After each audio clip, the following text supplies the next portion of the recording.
Hello, this is Alexandra Espinosa, and today we are going to be talking about discipline models.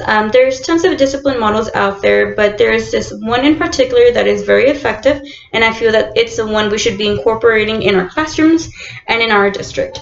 So the discipline model is non-coercive discipline model by Mr. William Glasser. He is a psychiatrist and he is an educational consultant. Mr. William Glasser originates his model throughout the statement of students make their own choices. I know this can be very iffy for some teachers, and we usually tend to make our students' choices, but we shouldn't really be doing that. We should let our students make their own choices. So I'm going to start with motivation in our classroom. How do we get students satisfied in the school setting in our classrooms? It all begins with us as teachers. Mr. William Glasser says that there is two different teachers. We have the boss teacher and we have the lead teacher. The boss teacher is a teacher that talks a lot rather than actually demonstrating students what she wants her students to do for them. This teacher also rarely uses student discussion. She doesn't give that. She does this type of teacher doesn't give the students the opportunity to have discussions in the classroom, to be able to work with other students. And this is a teacher who uses coercion, which is where they punish students, or they use threatening for discipline. And on the other side, we have the lead teacher, which focuses on students' needs. So this teacher is a type of teacher who actually listens to what students need, to what students feel that they need in the classroom, or what they want to do in the classroom, or what they feel like they need more help in. And also, this type of teacher uses a lot of classroom meeting to discuss issues. This type of teacher gives the students the opportunity to say what they feel that is not working for them, or to say what they feel that it is working for them. And then this teacher also does non-coercion, where that they don't feel like punishment or threatening is the correct way of disciplining students. So students and all of us have our own control of our behavior, but there is 5 basic needs that we need to make better choices, and that starts with survival, which is having a safe school environment.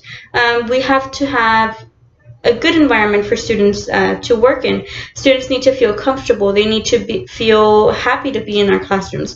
That is by having, a heartwarming classroom where students just want to be in. So another need is belonging, which is the second one, and that's that students are involved in the classroom. We should listen to what students have, and we should listen to students' opinions in the class. Next, we have power, which is that teachers make effort to students' feeling, and they let them know that their opinions are valued in the class. Letting know our students that we care about what they think is a very, very good, and it's a way that students feel cared for. Next is fun. This is very, very important. We have to have a fun environment. We have to have fun content. We have to have fun activities, and students need to be engaged in our classroom. We can't expect students to behave when they just have to sit in a desk with a worksheet. Of course, they're not going to like that. They're going to misbehave. They're going to talk to students. They're going to try to do anything just to get somebody's attention. But rather, when we have a classroom where it's filled of student discussions, where it's filled of presentations or group work, these activities are very engaging, and it helps students be more engaged in the class and more focused in what they're supposed to be doing, rather than disrupting the class or just thinking about other things that they're not supposed to be thinking in the class. So that's why I think that fun is very important. The next one is freedom, and it's the teacher allowing the students to make their own choices. I know this can sound very, scary, like I said at the beginning, but we have to let students make their own decisions, even if it's a good decision or if it's a bad decision. We have to let them. Of course, we have to guide them towards making better choices. But all students are gonna make maybe a bad choice once in a while or once a year. And and it's okay. We all make mistakes. We all make bad choices. But as teachers, we're supposed to build those relationships to help students do better choices. And we are supposed to serve as a guide rather than as you have to do this or you have to do that. I feel like teacher relationships with student is very important in this whole model. We have to let students know that we care for them, and we have to have our students trust us as well. Also, when students are given the opportunity to make their own choices, it gives them a sense of belonging in the class. It makes them feel like they are important in the classroom, and this is how this whole model works. It's basically just letting students make their own choices, always by guiding them, of course.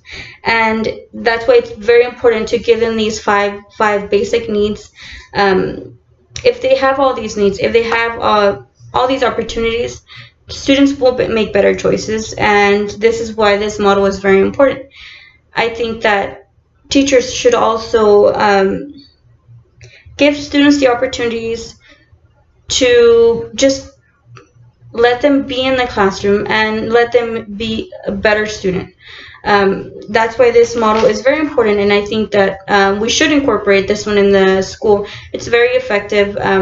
It's very different from the old traditional disciplines where we tell students to do something, and if they don't do it, they're being punished.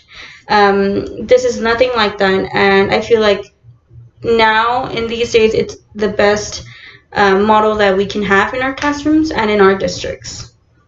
Thank you.